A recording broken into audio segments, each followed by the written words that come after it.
Eu vou falar sobre as 4 grandes lições divinas a partir da vida de José. Só que para que vocês compreendam essas lições divinas que eu vou falar já já, eu preciso apenas trazer alguns pontos aqui da vida de José. José, para quem não sabe, foi o filho preferido de Jacó. Lembram da linhagem, né? Abraão, que é o pai da promessa, né? O pai de muitas nações, Isaac e Jacó. José era, se eu não me engano, o 12º filho de 12 filhos de Jacó. E ele era o primeiro filho da esposa mais amada por Jacó, filho de Raquel. Era o primogênito pelo lado de Raquel, mas não era o primogênito de Jacó. Ele estava entre os últimos filhos, ele era o penúltimo. Depois de José veio Benjamim, que foi seu irmãozinho caçula, também filho de Raquel. E aí, o que aconteceu na vida de José? José era muito amado pelo seu pai, José vivia feliz, mas ele era tão amado pelo seu pai que ele acabou por despertar a inveja de seus irmãos. Jacó recebeu uma túnica especial pelo seu pai. Chegou ao ponto de José, do pai Jacó, mandar José vigiar os seus próprios irmãos para ver o que seus irmãos aprontavam. Então José se tornou meio que o dedo duro dos seus irmãos. E tudo isso fez despertar uma fúria muito grande, uma raiva dos seus irmãos em relação a José. E José, para piorar a situação, para piorar não, né? Para piorar, digamos assim, e vocês vão entender por que é o piorar. Mas José, ele era muito correto no que se referia aos princípios de Deus, no que se referia à obediência ao Senhor. Ele era muito correto. Então, acredito que por isso também conquistou ainda mais a confiança do pai, o amor de seu pai. Então, José acabou, passou a ser invejado por seus irmãos, porque tudo era José. Tudo era José e nada era os seus irmãos, nada entre aspas. E aí, um certo dia, José, ele teve um sonho. Ele sonhou que o seu feixe são aquelas... Ai, gente, a colheita. O pessoal colhe lá o trigo, por exemplo, tem feixe de trigo, né? Ele sonhou que o seu feixe ficava de pé e os feixes da família, dos seus irmãos, ficavam em torno dele e se curvavam diante dele. Aquilo já causou a ira dos irmãos mais ainda, né? Então já se somou aí o problema. A seguir, José tem outro sonho. Ele sonha que o sol, a lua e as estrelas se curvam diante dele. Sol e lua é o pai e a mãe dele. As estrelas, as 11 estrelas, são os irmãos dele.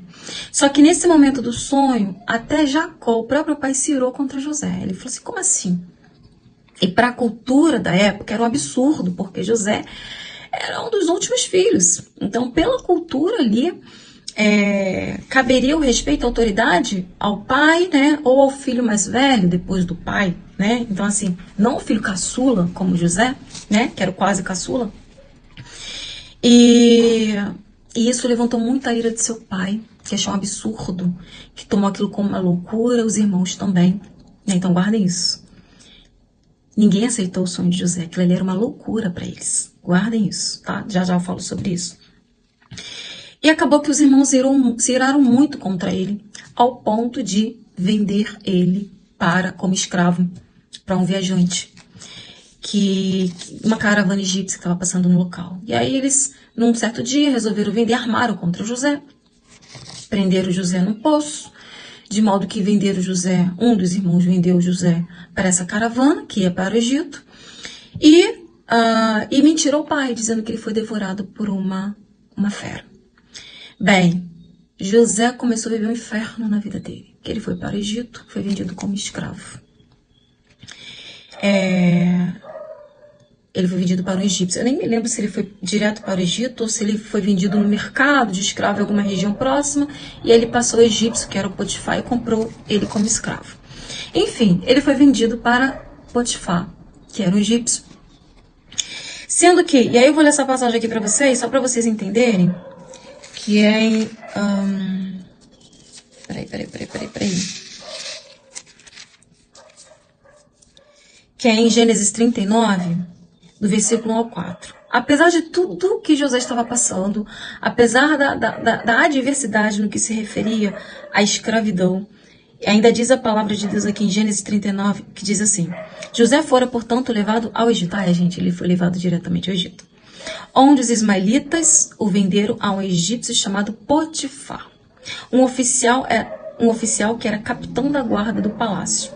Ora, Yahvé, o Senhor, estava com José, que em tudo teve êxito e passou a morar na casa do seu senhor egípcio. O senhor egípcio percebeu que o Senhor Deus amparava José e o abençoava em tudo que realizava. Dessa maneira, José ganhou a simpatia do seu dono, que o promoveu a seu ajudante pessoal como administrador de seus bens. Potifar deixou a seu cuidado sua própria casa e lhe confiou tudo que possuía. É claro, gente, que aqui a Bíblia, ela é como se ela fizesse um resumo, né?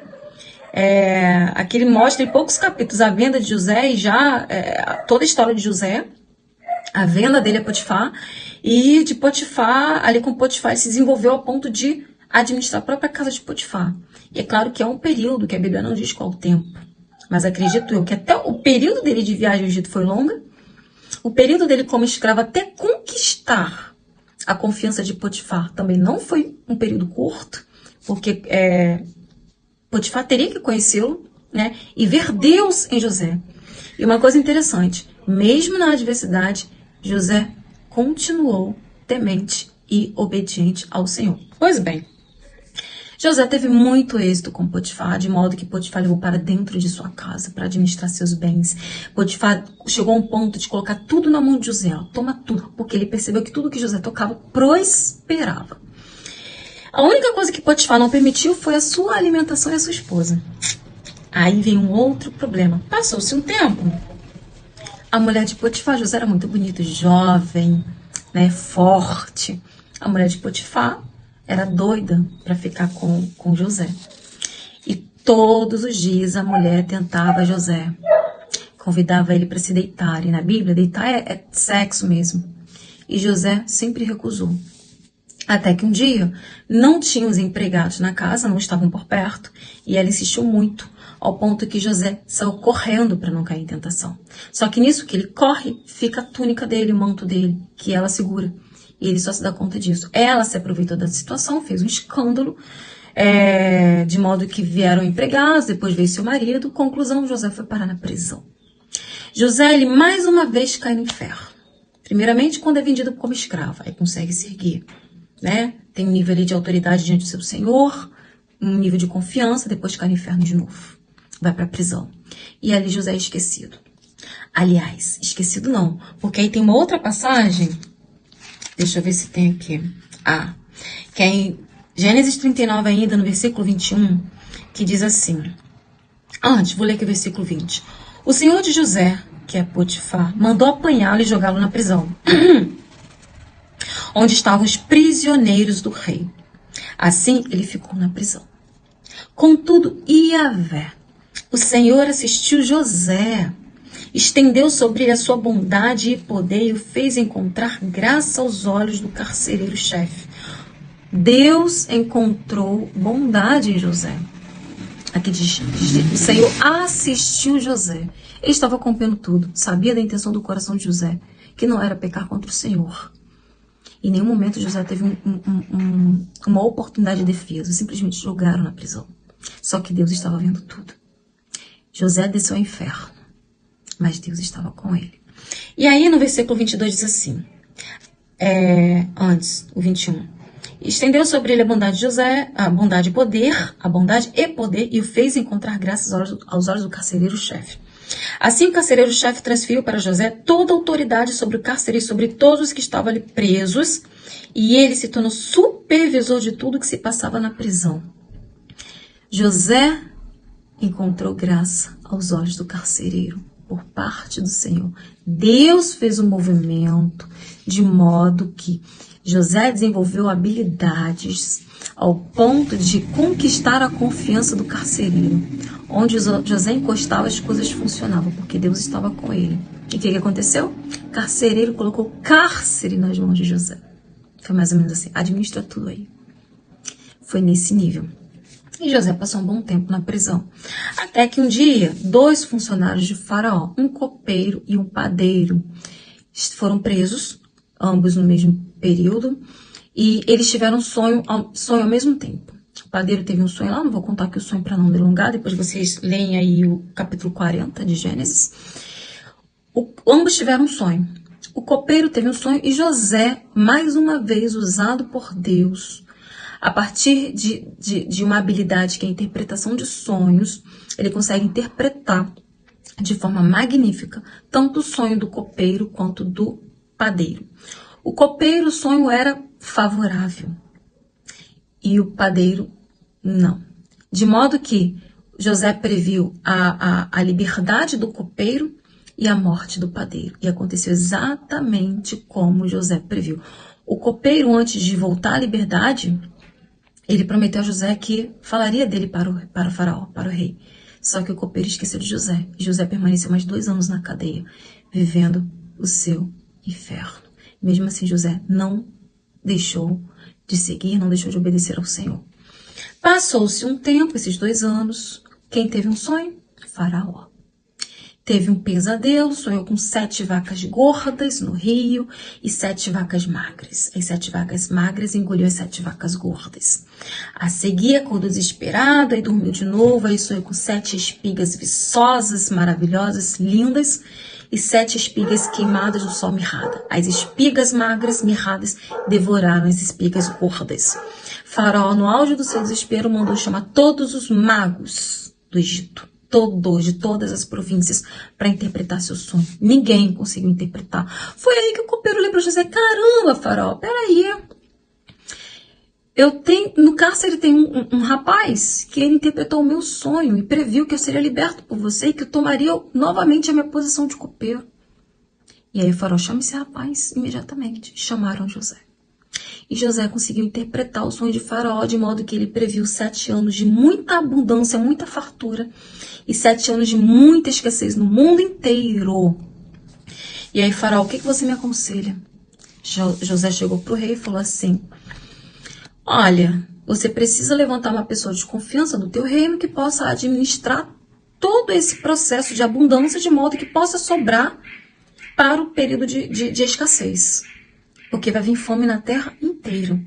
E aí ele falou: separar 1/5 de tudo que colher e levantar supervisores nas províncias e regiões para poder administrar. Ele começou a falar como que ele deveria fazer.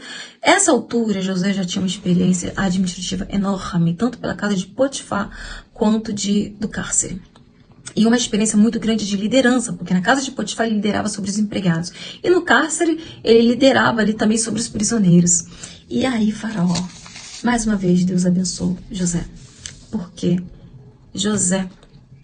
Faraó se agradou de José. E na mesma hora, Faraó disse: então você vai ser a pessoa que vai mandar em tudo. José se tornou o governante do Egito. Abaixo de Faraó era José. Resumo da ópera. Josué teve um reinado próspero. Esses 7 anos ele conseguiu administrar tudo do Egito, de modo que toda a população ao redor viajava para poder comprar do Egito, isso no momento da fome, porque as outras regiões não haviam se preparado para a fome, mas no Egito ele já sabia o que estava por vir. E José previu tudo e aconteceu exatamente como José previu. No final das contas, até o povo de Israel, os seus familiares foram comprar cereais no Egito, porque já faltava na região de sua família. Foi quando José se reencontrou com seus familiares. E nessa brincadeira toda, que eu não vou contar detalhes, depois vocês leiam do capítulo 40 a 50, que vai falar toda a vida de José. E é uma história super interessante. No final de tudo, os seus familiares se prostram diante de José por várias situações. Primeiro, porque ele era o governador, não estava sendo mais reconhecido pela família, se passou muitos anos. Segundo, que mesmo depois dele se revelar aos irmãos, os irmãos se ajoelharam diante dele, inclusive o pai, pedindo perdão, chorando, se lamentando, aquela coisa toda. E aí se cumpriu o sonho de José, que para a família era uma loucura. Mas aquilo era uma revelação que a família não deu ouvidos. E aí, quais são as lições que foi o objetivo de eu começar aqui esse assunto com vocês? Quais foram as lições? As 4 principais lições divinas de toda essa historinha. A primeira lição é: a nossa conexão com Deus e o plano de Deus em relação a gente pode parecer loucura para os homens. Aquele sonho de José era como se fosse uma loucura para sua família. E às vezes o caminho de Deus que Deus prepara pra gente pode parecer loucura, às vezes até para os nossos olhos, para os nossos costumes, para as nossas crenças. Essa é a primeira lição. Mas nós nunca devemos duvidar, nunca devemos desconfiar daquilo que Deus tem preparado para nós. Embora aquilo que parecia loucura para os familiares ainda não estava muito claro na cabeça de José. Mas ele sabia que algo iria acontecer. E sabia que era da parte do Senhor. Disso ele sabia. A segunda grande lição é que na nossa vida existem altos e baixos. José vivia uma vida maravilhosa com sua família até despertar a inveja dos seus irmãos. Foi o primeiro baixo de José, ainda jovem, talvez adolescente. Nisso foi vendido como escravo. Ele ficou completamente afastado de sua família e foi dado como morto para o seu pai. José, na cabeça dele, devia ter passado muita coisa. Caramba, eu fui traído pelos meus irmãos. Imagine como ficou o coração dele cheio de mágoa. Nunca mais ouvi meu pai, nunca mais ouvi minha família. Foi para um lugar que nem sabia que existia. Que é isso? Que lugar é esse? Sabe se ele... Será que ele sabia que lá se tratava do Egito? Que as pessoas ouviam falar, mas ele não era de viajar. Será que ele sabia? Ele nem sabia que lugar era aquele que ele estava. Até descobrir que é Egito porque as pessoas falavam, né? Mas imagina como ele chegou assustado, nunca saiu de perto da família. Como a gente tem um filho adolescente e simplesmente o filho ser arrancado da gente e parar no outro lugar que essa criança nem sabe que lugar é esse, como são os costumes, a língua, a cultura. Deve ter sido muito assustador para José. E ele viveu céus e infernos o tempo inteiro, céus e infernos, até a vida dele se estabilizar enquanto governador. Foi erguido por Potifar, reconhecido, tudo com a orientação do Senhor. Depois foi de novo ao inferno, a prisão. Depois ele se ergueu como governador. Então ele ia e vinha, ia e vinha. Na nossa vida, a gente tem que enfrentar os nossos infernos antes de chegar aos céus. Temos que enfrentar as nossas sombras, as nossas dores, medos, inseguranças, para que venhamos a nos reerguer e chegar na condição de céu. A terceira lição que temos é que José aprendeu tudo sobre administração, tudo sobre finanças, tudo sobre liderança. José desenvolveu habilidades que ele jamais desenvolveria se ele estivesse na casa de seu pai. Porque lá ele só sabia plantar, colher, pastorear. Mas não conseguia desenvolver essas habilidades que ele desenvolveu estando no Egito, que era uma civilização muito mais avançada em vários aspectos. Imagine o que José aprendeu nesse lugar. Foram muitos anos. Imagine o que ele aprendeu na casa de Potifar. Imagine o que ele aprendeu lá embaixo no cárcere. E imagine o que ele aprendeu como governador. Então ele desenvolveu habilidades por parte do Senhor, por permissão do Senhor, que ele jamais desenvolveria se ele estivesse no lugar onde ele estava. E daí chega a nossa quarta lição, que é a vida de José. As experiências de José faziam parte de um plano maior, de um plano do Senhor. Qual era o objetivo do Senhor com a história de José? Salvar o seu povo da fome. Se não é por José, o povo de Israel havia perecido, assim como uma parte dos povos ali em volta. Haveria perecido naquela fome. Seria dizimado. Então o objetivo de Deus ali era salvar o povo da fome. E aí, aqui no versículo, no capítulo 50... tem um momento que Jacó morre e aí os irmãos ficam com medo, né? De chegar para José e José tratar mal ou fazer a mesma coisa com ele ou mandar matar, porque José tinha um poder nas mãos, poderia fazer o que quisesse com os irmãos. E os irmãos acreditavam que não faria nada enquanto o pai estivesse vivo, mas o pai morreu, o negócio é diferente. Peraí, José vai se vingar da gente. E aí eles fizeram uma mentirinha, né? Criaram uma mentirinha. Ah, José, ó, meu pai havia pedido isso, isso e isso. Aí eu vou ler aqui para vocês. Ó, nosso pai antes de morrer, ele fez esse pedido aqui. Aí ele diz assim, ó. Assim falareis a José, capítulo 50, versículo 17, e do 17 ao 20. Perdoa a teus irmãos seu crime e seu pecado, todo o mal que fizeram. Agora, pois, queiras tu perdoar os erros e os pecados dos servos de Deus do teu pai. E José muito se comoveu e chorou diante das palavras que seus irmãos lhe enviaram. Logo em seguida chegaram seus próprios irmãos e lançaram seus pés. Olha aí, eles se ajoelharam diante de José, suplicando, eis-nos aqui como teus escravos. No entanto, José lhe assegurou, não tenhas qualquer receio, acaso estou eu no lugar de Deus? O mal que tinhais a intenção de fazer-me, o desígnio de Deus o mudou em bem, a fim de cumprir o que se realiza hoje diante dos nossos olhos, salvar a vida de um povo numeroso.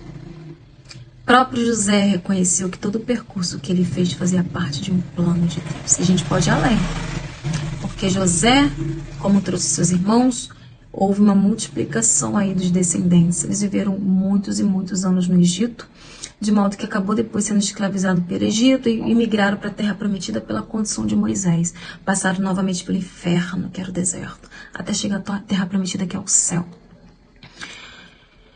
A nossa vida, se a gente parar para olhar para trás, tudo que nós passamos na nossa vida é a construção daquilo que nós somos hoje.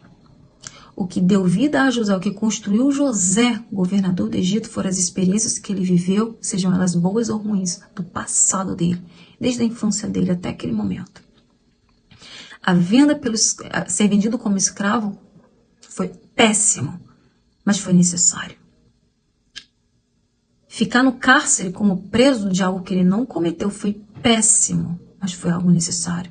Aquilo fez dele um grande administrador, um grande líder. E na nossa vida, se a gente parar para pensar, até os momentos ruins da nossa vida foram essenciais para determinar aquilo que nós somos hoje. Então, a vida de José, as experiências, fez parte de um plano maior. A nossa vida é parte de um plano maior. Então, assim, é olhar para trás e entender, sofri, doeu pra caramba. Cheguei aqui que eu aprendi com isso. Qual foi a habilidade que eu desenvolvi a partir disso? O que eu não seria se eu não tivesse passado por isso? Entende? Então é isso, essas são as 4 lições. A primeira lição é a nossa conexão com Deus, obediência a Deus. Pode parecer às vezes loucura para os outros, a forma como Deus conduz. Aí uma 5ª lição, essa é bônus. José foi próspero em tudo que ele tocava, porque ele era obediente a Deus. Deus honrava a fidelidade dele, a lealdade dele. Deus estava ali tomando conta dele, protegendo e amparando, por conta de sua fidelidade. Então, aonde ele tocava era ouro. Então, resumo, a nossa conexão com Deus, a forma como Deus age na nossa vida pode parecer loucura para os outros. Lição número 1. Lição número 2. Existem altos e baixos na nossa vida, céus e infernos, que nós temos que aprender a lidar com eles. Que é isso que vai fazer que nós chegamos a um ponto como Deus quer para poder cumprir o plano maior. Lição número 3. José desenvolveu habilidades ao longo das suas experiências. Nós desenvolvemos também habilidades ao longo das nossas experiências, sejam elas boas ou ruins. Lição número 4. A vida de José é um plano maior de Deus. Faz parte de um plano maior de Deus. A nossa vida, as nossas experiências faz parte de um plano maior de Deus. E lição número 5, que é o bônus. Onde José toca, prospera por conta da sua fidelidade e obediência ao Senhor. É isso, meus irmãos. Beijos.